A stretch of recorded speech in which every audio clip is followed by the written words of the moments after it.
चाची प्रणाम। और जब भी आने के पहले जब मैं अपने कभी जो रिश्तेदार हैं, मित्र वगैरह हैं, तो उनसे मैंने ये बात शेयर करी कि मैं आचार्य के शिविर में जाना चाह रहा हूँ। 100% सबका रिएक्शन ये आया कि मतलब जोगी बनने जा रहा है या तो इतनी कम उम्र में संन्यास लेने की सोच रहा है, क्या है। तो मेरा प्रश्न इसमें ये है कि मतलब समाज में आध्यात्मिक ऐसी छवि क्यों बनी हुई है कि जो आध्यात्मिक हो जाएगा वो एक दिन सन्यासी बन जाएगा या फिर वो समाज को छोड़ देगा। धर्म को तो समाज का केंद्र होना चाहिए, समाज का ईंधन होना चाहिए। धार्मिक आदमी जैसा ऊर्जावान जीवन तो किसी और का होना नहीं चाहिए। अब कुछ लोग निकलें जो दिखाएं कि आध्यात्मिक आदमी से ज्यादा गतिशील जीवन किसी का होता नहीं, तो फिर धीरे धीरे ये छवि मिटेगी भी। आप बोलते हो ऋषिकेश, जब यहाँ इतने साधु वगैरह इन लोगों को यही छवि आती है, कहीं जा रहा होगा बैठ जाएगा ऐसे ही चिलम फूकेगा कि मैंने जो करके दिखाया है उसका श्रेय अध्यात्म को है। लोकल टीवी चैनल पूछ रहा है कैसे किया बताइए, आपकी सक्सेस के पीछे कौन है। तो बड़े चौड़े सीने होता है, ये मेरी गर्लफ्रेंड। वहां तो तुम श्रेय देते हुए जरा भी नहीं कतराते, पूरी दुनिया को बता देते हो कि देखो इसके कारण मेरा फीता कट गया। तो जब धर्म के कारण सफलता मिले, उपनिषद के कारण सफलता मिले, तो वहां वेदांत को श्रेय नहीं दोगे क्या? ढिंढोरा पीटो बिल्कुल, बताओ आज मेरा व्यापार चमक रहा है ईशावास्य उपनिषद की वजह से। बताओ मेरा नशा छूट गया, तमाम तरह की कमजोरियों में जकड़ा हुआ था, मेरी दुर्बलता मिट गई। प्रचार करो, क्योंकि माया हर तरीके से अपना प्रचार करती है। माया को काटना नहीं है क्या, या झूठ को लाउडस्पीकर दे देना है और सच के मुंह पर मफलर बांध देना है? अध्यात्म का नाम बहुत खराब है पहले ही, उसे बहुत अच्छे प्रचारकों की जरूरत है। खोखला झूठा प्रचार नहीं, सच्चा प्रचार करके दिखाओ, सबको बताओ। फिर नहीं लोग कहेंगे कि अरे क्यों जा रहे हो शिविर में, जोगी बनोगे क्या? फिर नहीं कहेंगे, फिर कहेंगे अच्छा शिविर में जा रहे हो, शिविर में जाने से तो बड़ा लाभ होता है, मुझे पता है। वो लल्लन भैया थे, वो लल्लेश्वर बन गए। ये हार का रंग नहीं है, ये बुढ़ापे का रंग नहीं है, ये आग का रंग है, ये जीत का रंग है। ये ढलते हुए सूरज का रंग नहीं है, ये उगते हुए सूरज का रंग है। न बचपन का रंग है ये, न बुढ़ापे का, ये जवानी का रंग है। जी प्रणाम। मैं हल्द्वानी से आया हूँ। और जब भी आने के पहले जब मैं अपने कभी जो रिश्तेदार हैं, मित्र वगैरह हैं, तो उनसे मैंने ये बात शेयर करी कि मैं आचार्य के शिविर में जाना चाह रहा हूँ।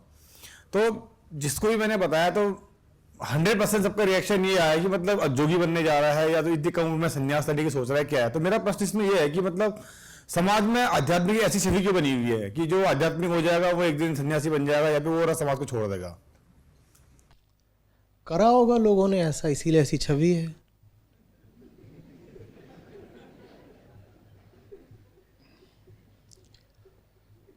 क्या कहें इसमें।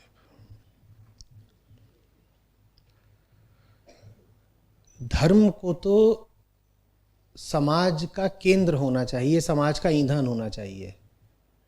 धार्मिक आदमी जैसा ऊर्जावान जीवन तो किसी और का होना नहीं चाहिए। पर अगर समाज ने ये देखा है कि जो लोग धार्मिक होते हैं वो एकदम निठल्ले पड़ जाते हैं, तो फिर क्या किया जाए बताइए।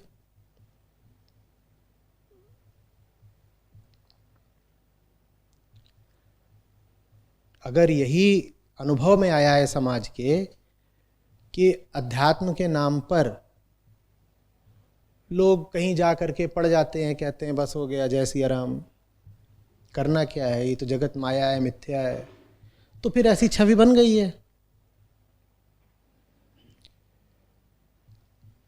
अब कुछ लोग निकलें जो दिखाएं कि आध्यात्मिक आदमी से ज्यादा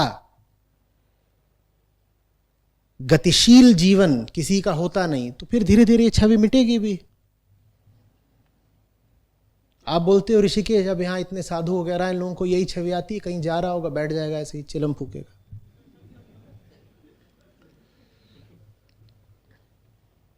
एक आ गया था जब यहाँ तैयारी हो रही थी, ये सब यहाँ गेरुआ ही गेरुआ लगा हुआ था, तब ये बीच में हरे पीले भी नहीं थे, तो ये सब देख के पूछता माल है क्या। गेरुए का मतलब ही माल से हो गया है।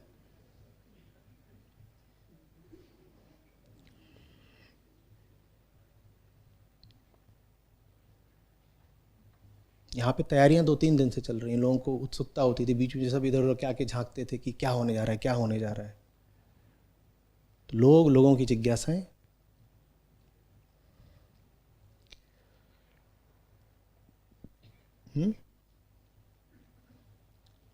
आराम से अपना भजन कीर्तन चलेगा, संगीत सुनेंगे, और कोई कुछ करने को बोलेगा तो बोलेंगे करना क्या है, जो कर रहा है वो भगवान कर रहा है, हम कौन होते हैं करने वाले। और हम ज्यादा करेंगे तो ये तो कर्ता भाव हो गया ना, अहंकार हो गया। करने का काम भगवान का, हमारा क्या काम, दम मारो दम।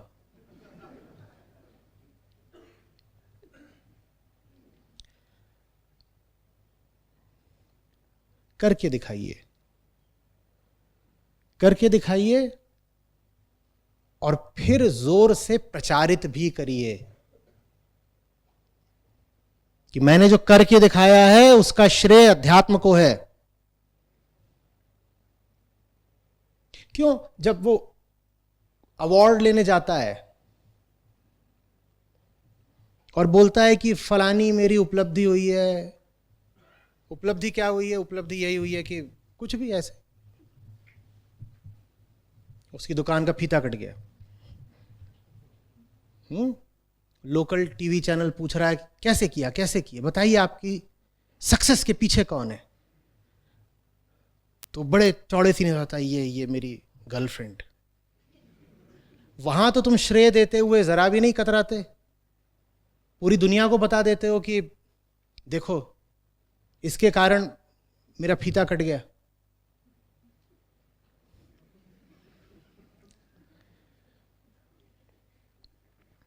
इसलिए मुझे मजा आता है युवाओं के साथ करने में। कुछ बातें ऐसी होती हैं जो बस हम और तुम समझते हैं।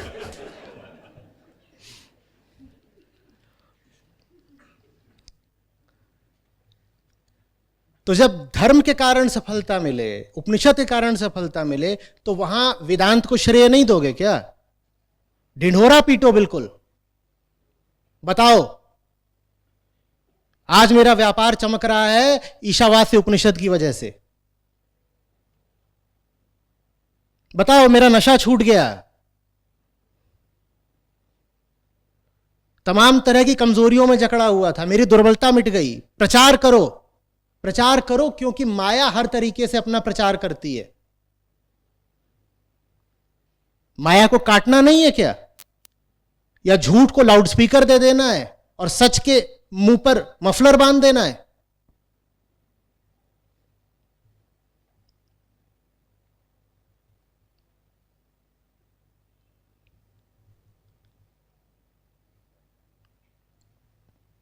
अभी किसी ने बताया, आप में से ही कोई सज्जन है, तो उन्होंने अपने फेसबुक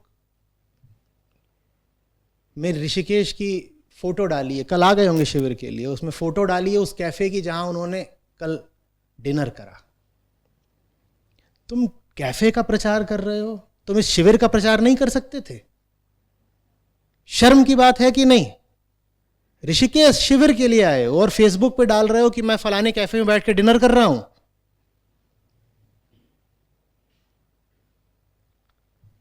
हाँ, इन कैफे रंगीला ऋषिकेश। और प्रशांत द्वैत संस्था कह रही है भाई भाई हमारा भी नाम लिख देते, हमें भी प्रचार की सख्त जरूरत है। कैफे रंगीला,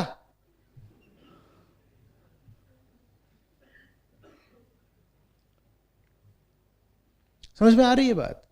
तो अध्यात्म का नाम बहुत खराब है पहले ही, उसे बहुत अच्छे प्रचारकों की जरूरत है।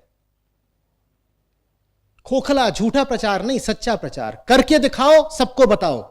फिर नहीं लोग कहेंगे कि अरे क्यों जा रहे हो शिविर में, जोगी बनोगे क्या? फिर नहीं कहेंगे, फिर कहेंगे अच्छा शिविर में जा रहे हो, शिविर में जाने से तो बड़ा लाभ होता है, मुझे पता है। वो लल्लन भैया थे, वो लल्लेश्वर बन गए, हम जानते हैं, बहुत फायदा है, हम भी चलेंगे। अभी तो बस विकृत नमूने दिखाई देते हैं। तो फिर लोग घबराते हैं, कहते हैं काहे को इधर की ओर जाना है।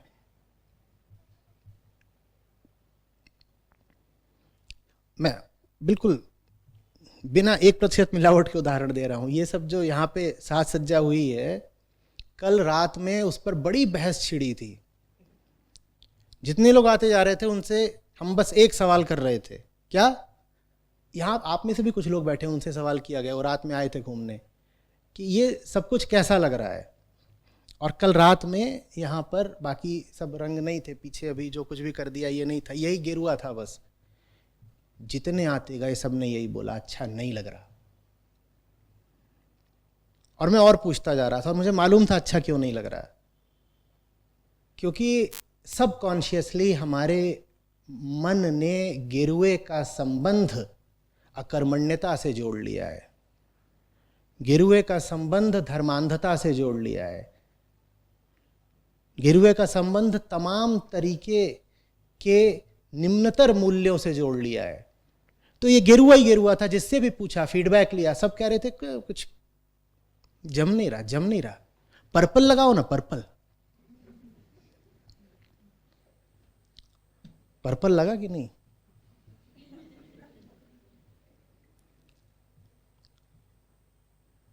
बेबी पिंक, बेबी पिंक, ठीक, गेरुए के ऊपर बेबी पिंक, बढ़िया।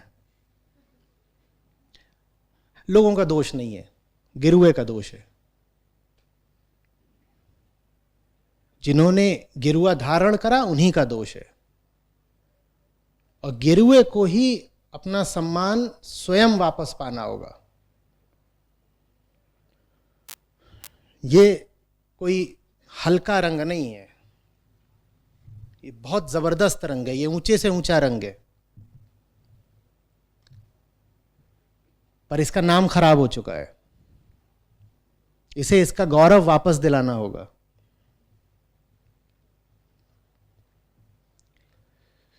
ये हार का रंग नहीं है, ये बुढ़ापे का रंग नहीं है, ये आग का रंग है, ये जीत का रंग है। ये ढलते हुए सूरज का रंग नहीं है, ये उगते हुए सूरज का रंग है।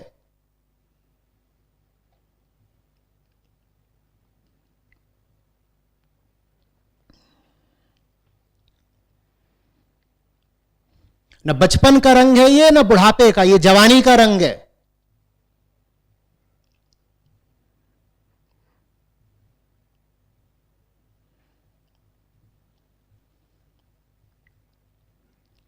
इसे इसकी प्रतिष्ठा वापस चाहिए। जितना कर सकते हैं करेंगे।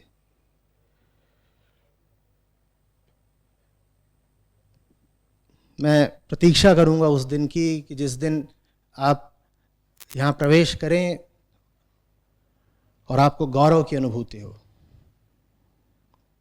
जिस दिन गेरुए को न वायलेट, न पर्पल, न बेबी पिंक किसी की जरूरत न पड़े।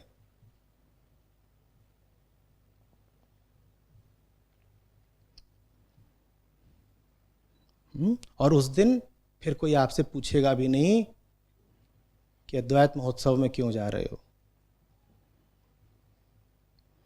जैसे लोग तीर्थ करके लौटते थे पुराने समय में तो सम्मान के पात्र बनते थे, वैसे ही जब इन शिविरों से वापस जाओगे तो सम्मान के पात्र बनोगे।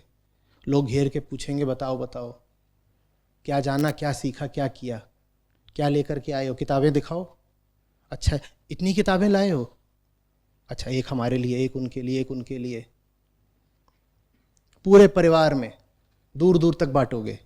जैसे पहले प्रसाद बांटा जाता था ना, कोई लौटता था केदारनाथ से तो सब मिलने आते थे, कहते थोड़ा हमें भी दो, थोड़ा हमें भी दो। वैसे ही यहाँ से जब लौटोगे तो किताबें बांटोगे, 10-10, 20-20, और लोग सर माथे रखेंगे।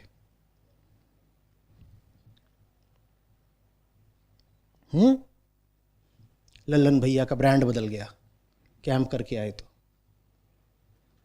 घर में इज्जत बढ़ गई।